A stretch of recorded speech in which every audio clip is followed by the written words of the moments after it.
কিন্তু এদেশে ইসলামী রাষ্ট্র গঠন করার জন্য ইসলামী আন্দোলন করা ফরজ। আজকে 100 জনের মধ্যে 50 জন, প্রায় 50% মুসল্লি এটা জানে না। আবার দেখা যায় 50% মুসল্লি এটা না জানার কারণে ইসলামী আন্দোলনের বিরোধিতা করে। অথচ নামাজ ফরজ এই আয়াত আল্লাহ তাআলাই নাজিল করেছেন, রোজা ফরজ সে আয়াত আল্লাহ রাব্বুল আলামিন নাজিল করেছেন, হজ ফরজ সে আয়াত আল্লাহ রাব্বুল আলামিন নাজিল করেছেন, ইসলামী আন্দোলন করা ফরজ সে আয়াতও আল্লাহ রাব্বুল আলামিন নাজিল করেছেন। কিন্তু দুঃখজনক হলেও সত্য, সব কিছু বুঝলাম, ইসলামী রাষ্ট্র গঠন করতে হবে সেটা বুঝলাম না।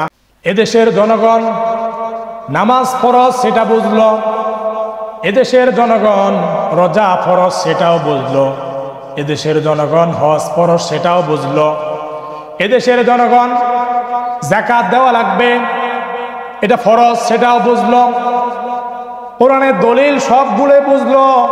কিন্তু এদেশে ইসলামী রাষ্ট্র গঠন করার জন্য ইসলামী আন্দোলন করা ফরজ। আজকে 100 জনের মধ্যে 50 জন, প্রায় 50% মুসল্লি এটা জানে না। আবার দেখা যায় 50% মুসল্লি এটা না জানার কারণে ইসলামী আন্দোলনের বিরোধিতা করে।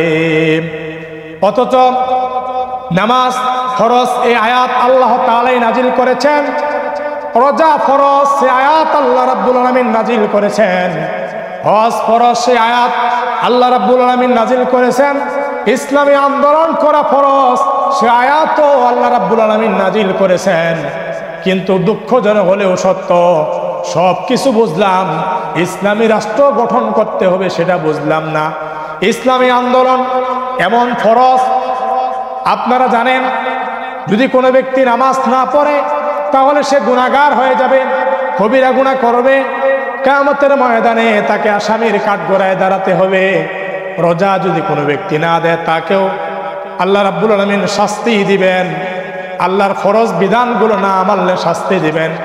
যদি কোনো ব্যক্তি প্রকৃত ইমানদার হয়, মুসলমান দাবি করে ইসলামী আন্দোলন না করে, তাকেও আল্লাহ রাব্বুল আলামিন শাস্তি দিবেন।